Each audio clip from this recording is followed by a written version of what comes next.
Oi! NUNGSHI KEITHEL only on MeSo TV apps from 24 June. Maitan ka siyang gamtoy mite. Laifang kuno.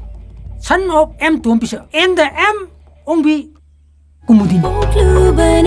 Adona subscribe to matamda aikogi reference code 1649347646 asi sizinaba taragadi adom lupa yankhai op laigani. Reference code sizinaba kaubiganu amadi subscribe tawbusu kaubiganu.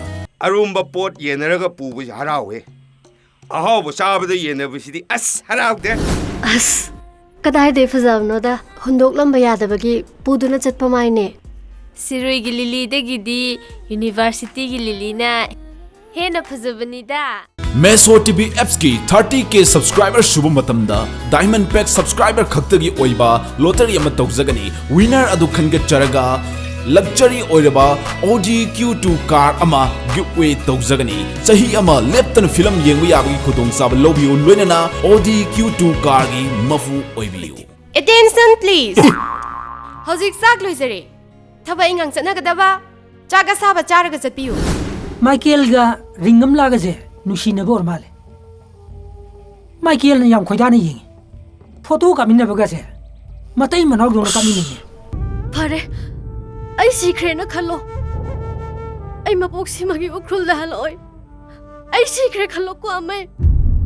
NUNGSHI KEITHEL only on MeSo TV apps from 20 June. Michael check ubuda ai yakshang sidane khongdina tonmuk tu chungbanida. Hey, nangi tu chungba kaktani dana. Ai dine hakchang dagi ising chakrimni. Nang naibu nusirabade mabu thadok biko.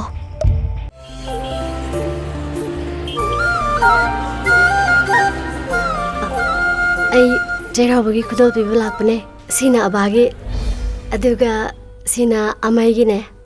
Nang sida kanagi yabi yaurga changi. Ha! Amai.